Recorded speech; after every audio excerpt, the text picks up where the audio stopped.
Hey guys, this is Dr. Hub. In case you haven't subscribed, please do subscribe to learn and grow daily.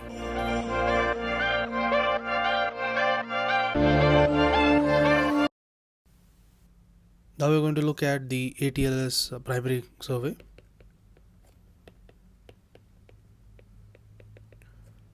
So under this ATLS primary survey, it is we need to know first the steps of ATLS.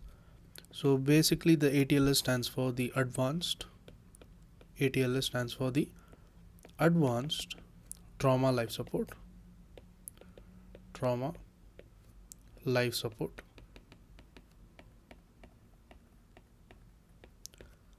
And the components is that it includes first one being the primary survey.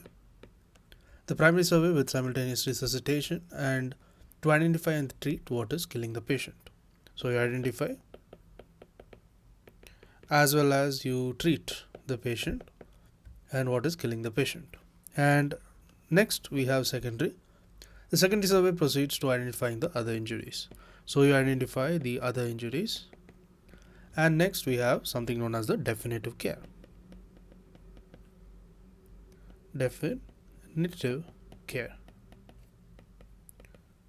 So what is this definitive care? Definitive care develops a definitive management plan. So you do a definitive management plan. Next, moving on, let's dive into the primary survey.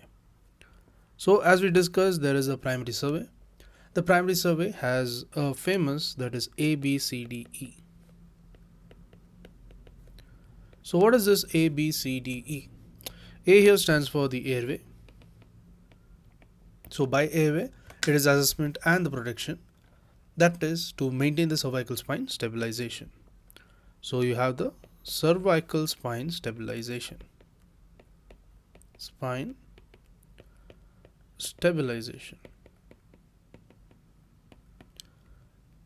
And if the airway obstruction is identified, then jaw thrust in cervical injury patients or chin lift is performed. So you have some maneuvers such as there is jaw thrust. So this jaw thrust is seen in the cervical injury patients or chin lift is performed in cervical injury patients, or else you also have the chin lift which is performed. Next we move on to A is over. A is for the airway. Next B. B is for the breathing. B for breathing. So what is this breathing? So breathing and ventilation assessment. So breathing, it is accompanied with the ventilation. So you have the breathing and ventilation assessment, and it is maintain the adequate oxygenation and consider the non-invasive treatment. So you look for the adequate oxygenation. So you look for the oxygenation and consider non-invasive or the invasive ventilation when indicated. Or you do the invasive or the non-invasive ventilation when indicated. Next we move on to the category C. So what's happening in C?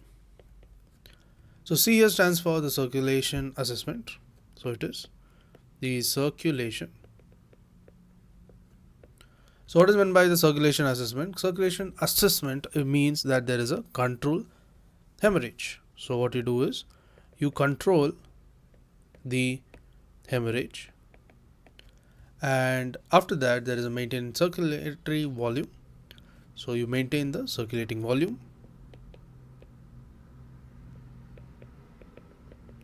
Circulating volume control. To watch more videos like these and grow daily, subscribe to the Dr. Hub channel.